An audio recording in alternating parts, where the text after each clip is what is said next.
Hello, hello, hello, and good afternoon, Radio Mitchell and Mitchell campus and surrounding areas. This is the Doc coming to you today, and today it's just the Doc.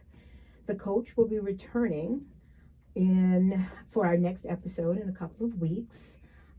He has an appointment, but he will be here in spirit, and we will continue our talk this week on Black history.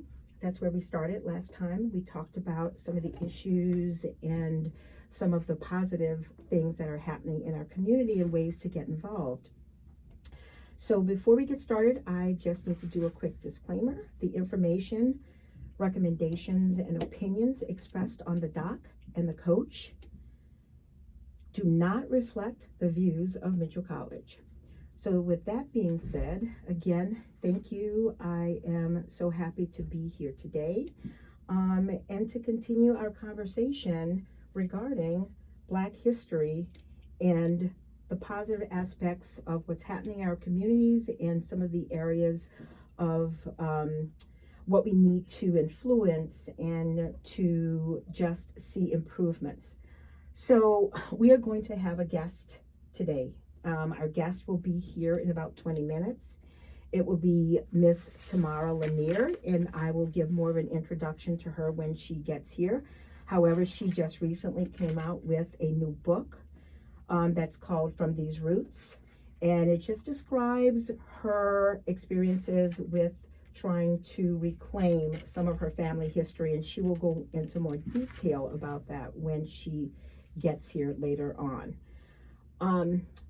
But what I really wanted to bring forward today is I wanted to talk about mental health and physical health, especially within the Black community and the Black and Brown community and what's going on.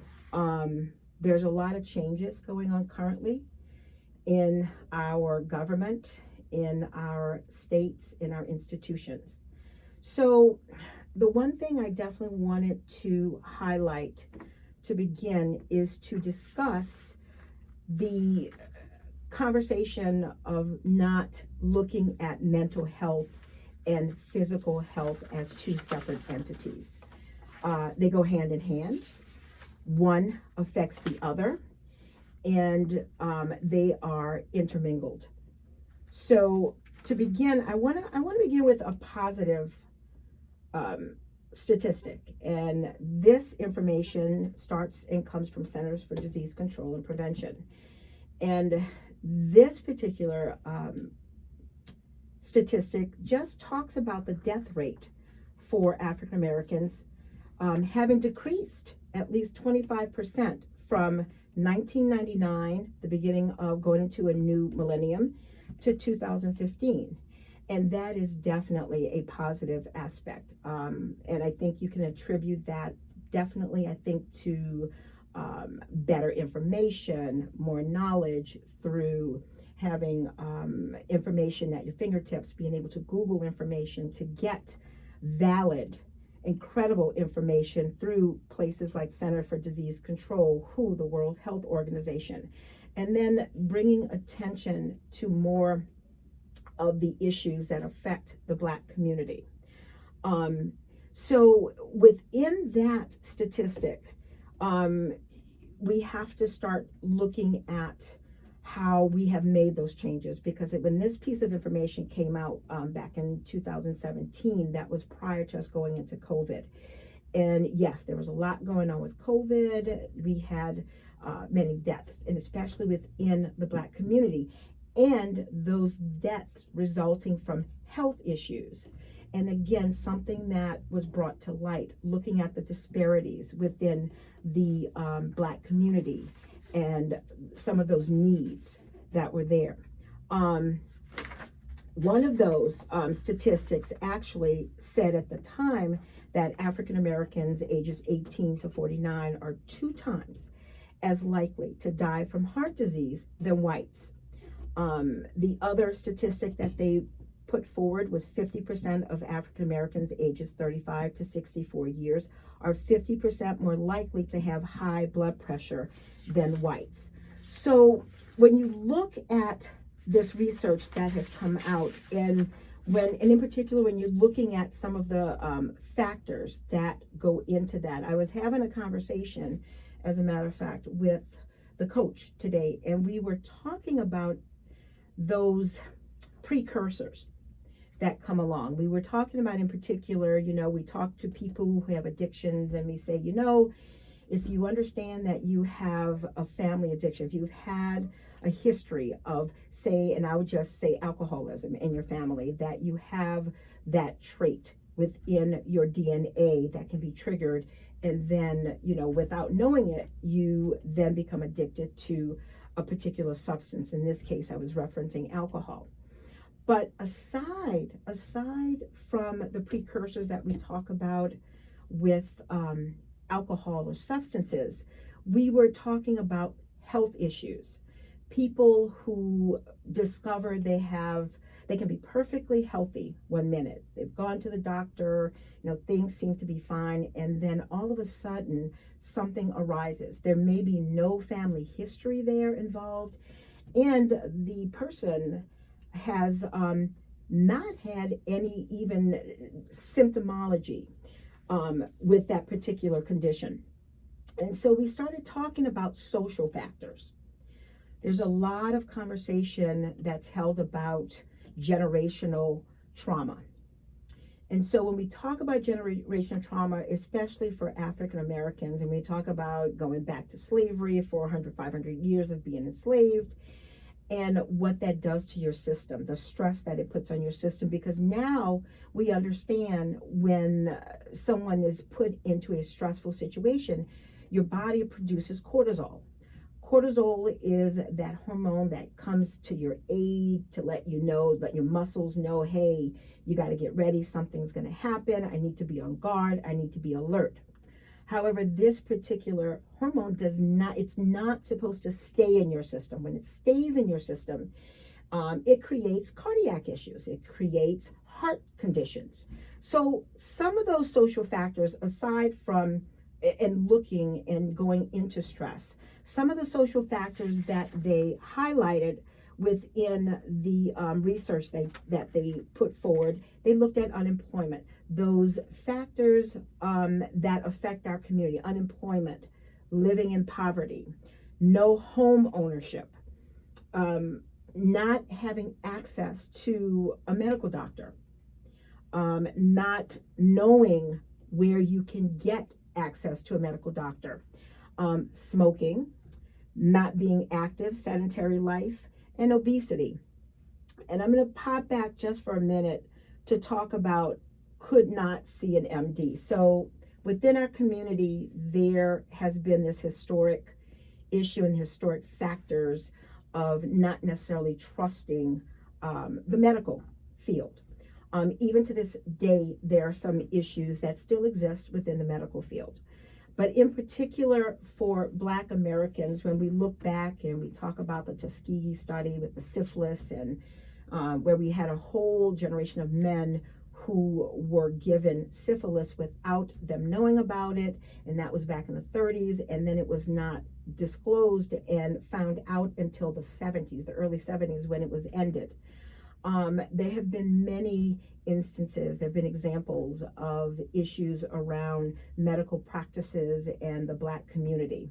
If we look at women, we look at during slavery, even going back before the syphilis study, when Blacks, women, and Black men and women were experimented on and not given anything to dull the pain, no anesthesia of sorts, but just experimented to see how certain conditions would affect the body. So there's that history that exists of not necessarily trusting the medical field.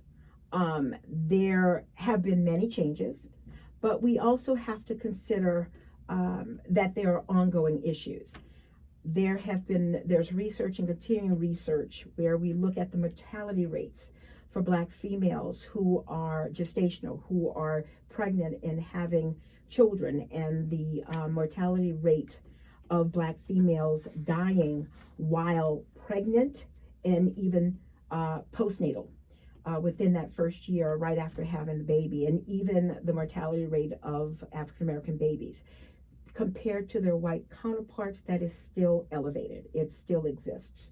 So, there are those issues around having not a lot of trust in the medical world, but trying to build that, because through COVID, once COVID came along and we were trying to get people vaccinated, and a lot of information was going on. I even remember for myself going to the CDC and Johns Hopkins, who was keeping a lot of this information and recording data and reporting it out on a daily basis. The World Health Organization collecting the information, but reading up on how the vaccines were being created and put together to be administered.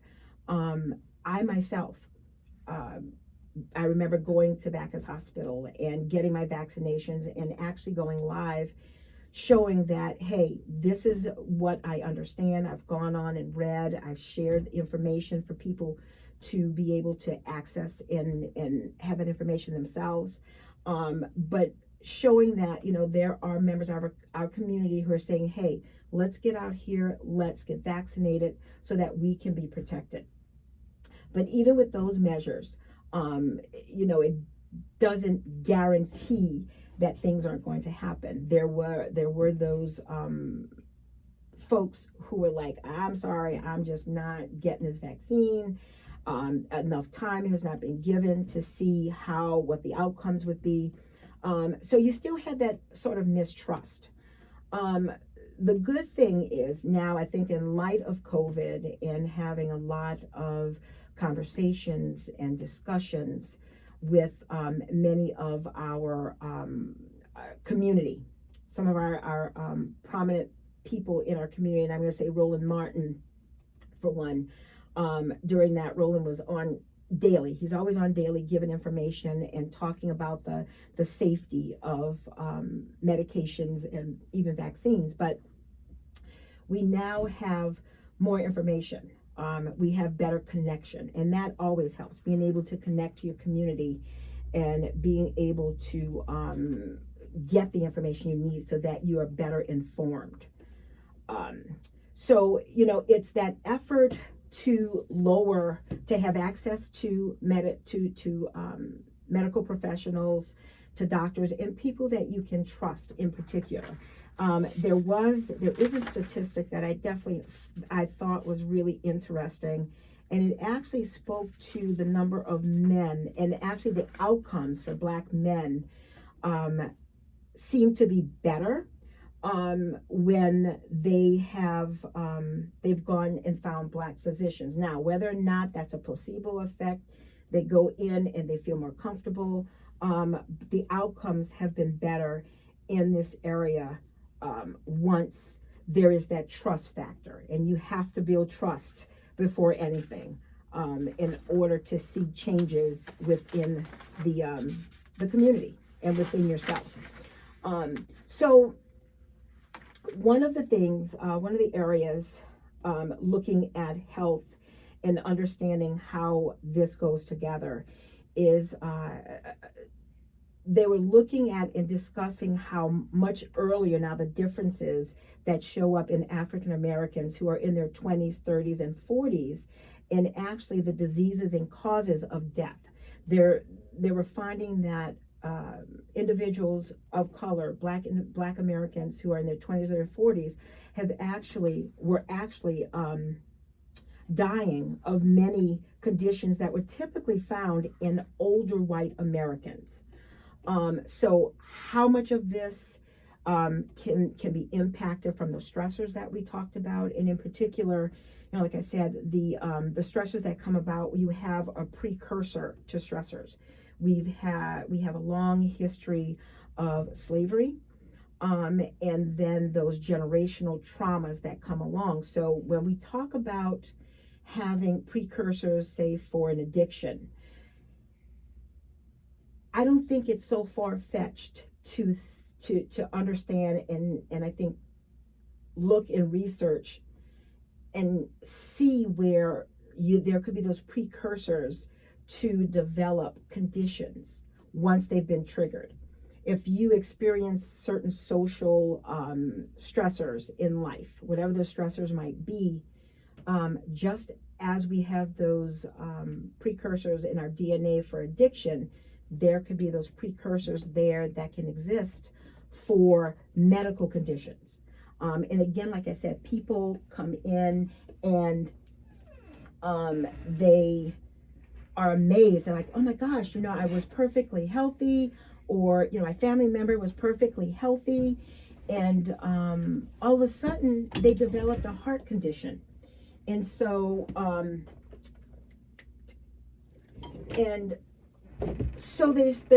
they're wondering, like, where did this condition come from? So for me, I'm putting forward, there has got to be some substance to having those precursors to have medical conditions that are triggered from the stressors that are experienced in life. But I think the most important thing is taking the precautions.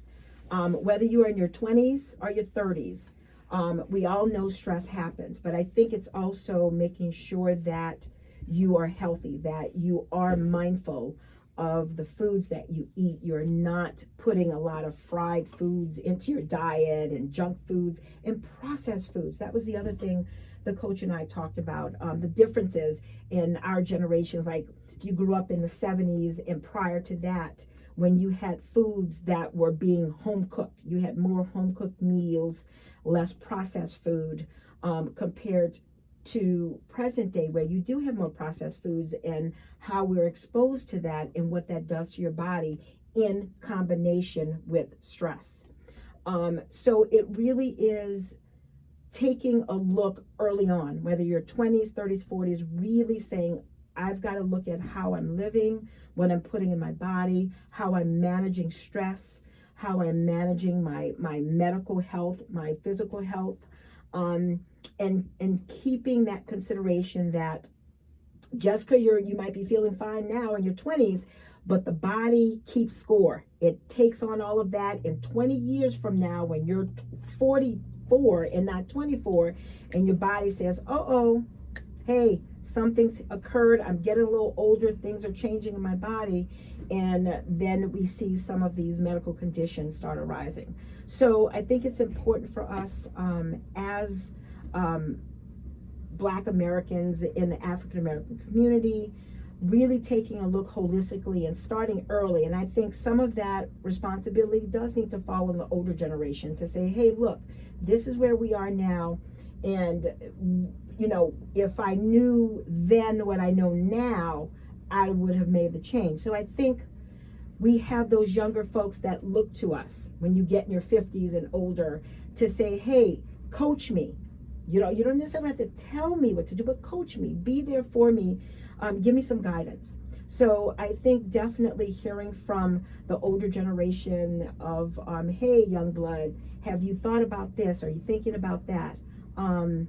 And considering making those changes early in your life, and not waiting until you get into your late 40s and 50s to say, oh, you know what, now I have to start making those changes, because the body keeps score.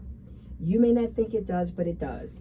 And sometimes it hits you when you least expect it. And according to the research, it's been happening more for Black Americans in their 20s, 30s, and 40s. So with that being said, I would love to move on to our special guest who's here today. We have a special guest who's here, and as I indicated earlier, Tamara Lanier has just come out with a book, and I'm going to bring her on in a second, but I want to be able to just give a little bio on her, so at least you'll know who she is, and then she will definitely be able to give you the rest of the information of who she is and talk to you about how she's making a change in Black history right now, and how she's been making that change and fighting for change in Black history. So just a little bit about Tamara K. Lanier. who has been this tireless champion for truth and justice. And it has taken her across Connecticut and the nation and the globe. She is a 27-year veteran of the state of Connecticut Judicial Branch. Ms. Lanier retired in 2017 as Chief Probation Officer 2 in the Norwich Probation Office. She has a long and distinguished record of public service and social advocacy. Recently, she was appointed by Governor Ned Lamont to Connecticut's first Hate Crime Advisory Council. What a wonderful thing to have bestowed upon you. So her passion has brought her to advocate to a national dialogue on slavery's enduring impact on society. Her advocacy has led to meetings with such dignitaries as Congressman John Lewis and Congressman John Conyers, where the need for federal legislation to protect the cultural relics of slavery was discussed. And I don't want to give too much because I definitely want her to speak to this because this is her contextual life in what she's been living. She has had the support of nationally acclaimed civil rights attorneys Benjamin L. Crump and the late Michael Koskoff. Ms. Lanier filed a landmark reparations lawsuit against Harvard University, challenging their ownership of her enslaved ancestors' images and forcing the nation to reckon with its legacy of slavery. Please help me welcome Miss Tamara K. Lanier. How are you doing today? I'm blessed, thank you. Yes, Thank you yes, for you having are. me. You are a blessing. Yes, thank you for everything that you have done. And it's so amazing. And I sit here and I look at you and I get a little emotional because when I met you and I learned of your fight and your struggle and the continuing fight and struggle for basic human rights, seeing the human on the other side of the table. So, I want you to speak to us. Talk to us about how this got started, where you were and where you are now. Well, it starts with my mother. My mother was a retired teacher. She was born in a small rural community called Mount Meigs, Montgomery, Alabama. And she was the daughter of sharecropper parents, and she was raised in the household with her enslaved ancestor, who was also named Rinty. And I should also say that the image, the man in the image which I'm talking about, it's accessible on the internet if you want to see it. If you Google Rinty Taylor, you can see